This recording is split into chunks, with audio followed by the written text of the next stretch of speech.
Hi, my name is Dean Mitchell, and here we're going to talk about 7 of the most common questions that people ask when planning a complete home renovation. What are some key design considerations for a whole home renovation? Well, there's obviously a lot to consider, but one thing I would say is figure out what's important to you in your home. Do you like to entertain? Do you like to cook? Is it about the family? Is it about outdoor space? What I see people want to do is make their home bigger, so they'll maybe consider doing an addition to their home.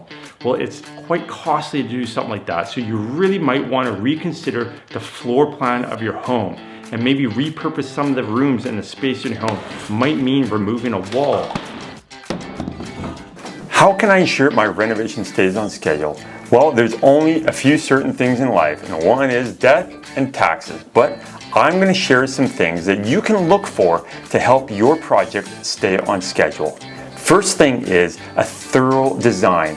A thorough design and plan is the foundation of a successful renovation. So let me show you what that would look like. Here we got a project book that we created for a client, and it's got all these different things in it. And I'll show you a few of the key things. Here we got a set of plans. So this is some of the information that would be submitted for the building permit. But it's to bring clarity to you as a homeowner, and it's also to bring clarity to everybody that's working on the job. So the general contractor, all the sub-trades, everybody that's involved. This is a floor plan showing the demolition, the things that are being removed. And then some elevations of the kitchen. And then an electrical plan showing where the pot light switches and all that stuff is going. And then engineering drawings and a few details showing what's going in the space. For example, we have some pot lights here, some moldings, so paint color, appliances. All this information is something that you really want to document ahead of time. So before you start anything with construction, make sure that you have all this sort of stuff detailed out ahead of time. So you want to work with your designer or contractor to figure all this information out. The other key element is a schedule. If there's no schedule in place, there is no hope in finishing the project in a reasonable time. It could drag on forever. You don't know. So that's one thing I would ask the contractor that you're working with, what they have in place for a schedule. So in my opinion, the best thing is a Gantt chart. And let me show you what that would look like. Everything is laid out. So here we have the interior finishing. So drywall, primer of the walls, leveling the floor, installing the floor. Everything is all linked together in sequence.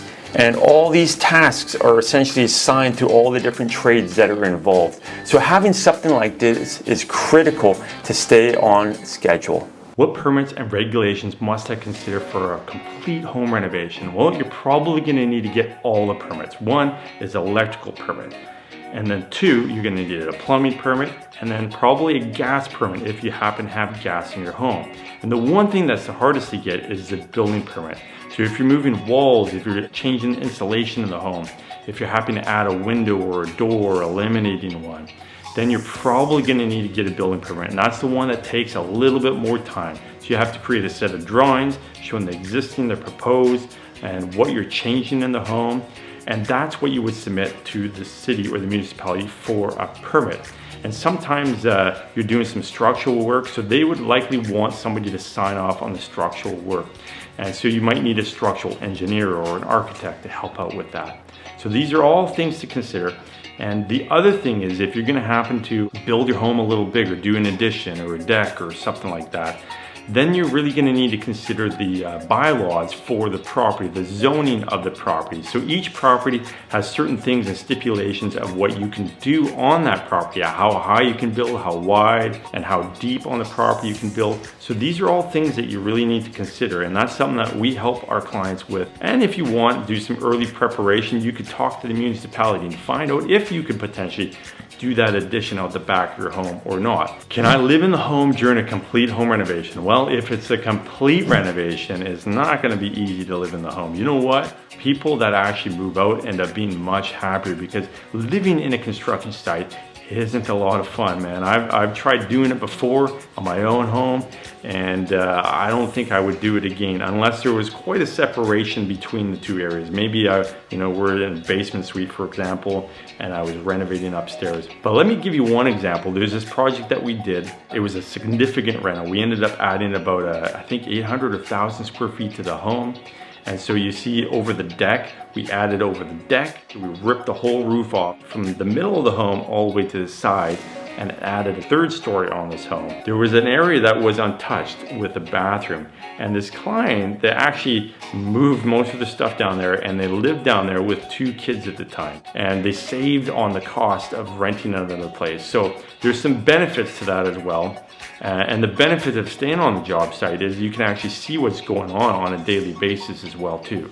So how do you determine your renovation budget? Well, I would start with maybe doing a little research online and prioritizing what it is that you want to do first. So let's start with writing a list. We got a kitchen. So here we have a general list.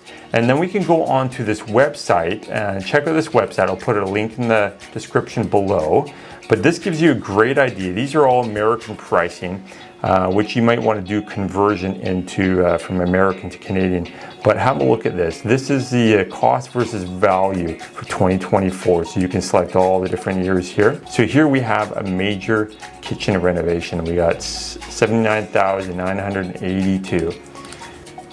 There we go. And then we got the ensuite. So here you got a kitchen. That's a major kitchen remodel.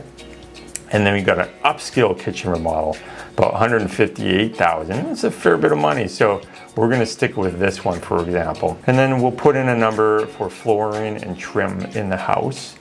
And then the fireplace. And so here is a rough range of what it could cost for these different components in US dollars. I mean, if you want, I don't know, there's an argument to whether you could just convert it to Canadian. But the best thing that you could do is just talk to a contractor in your area and have them in. Start with something like this, write a list of what's important to you, and then talk to these contractors and give you an idea of what some of these different components might cost you. And I think it can be very helpful in the early stages of planning your project. What are some common challenges and how can I overcome them during a home renovation? The poor plan. If the plan, like your drawings and your designs, are really not thoroughly planned out, then you're gonna run into some problems. And that's when the costs escalate throughout the project. And that's what everybody fears. So I highly recommend spend the time up front, plan the project, and realize that things might change a little bit throughout the project, but you want to nail down as much as you possibly can in advance. The other fear that people have is, what am I going to find when I start tearing apart the house? Well, that is a concern to some degree, but you want to do as much homework as you possibly can. I call it reconnaissance. You want to open up some walls, check in behind the walls, and the biggest thing that people often forget is asbestos testing and hazardous material testing. So you want to have an expert come in and test the areas that you plan to be doing some work. So when you do this sort of stuff, it eliminates the variables and it helps you narrow down a cost for your project. The other big challenge and frustration that people often have is the communication. So it goes both ways. If the contractor asks you a question, respond promptly to them. And vice versa, you hope your contractor responds to you as well too. So just have open lines of communication with your contractor and set that expectation up front with them as well too. What are some additional costs I should budget for? It really depends on how well your project is planned. So if it's poorly planned and you have a variable contract, like a cost plus contract, and then I would budget for significantly more, potentially like 30% more. And because you really don't know what you're in for, essentially, you don't know what the final costs are. But if you've thoroughly planned out your project and it's well detailed and you have a fixed price, I mean, if you budget for like 5 to 10%, I think that would be sufficient. I've created a book called The Renovation Game Plan. It's to help a homeowner just like you plan their renovation from start to beginning. Is that right? From beginning to end. And so I encourage you, check that out. There's a link in the description below for that book as well. And it could potentially save you $1,000 and that nightmare renovation.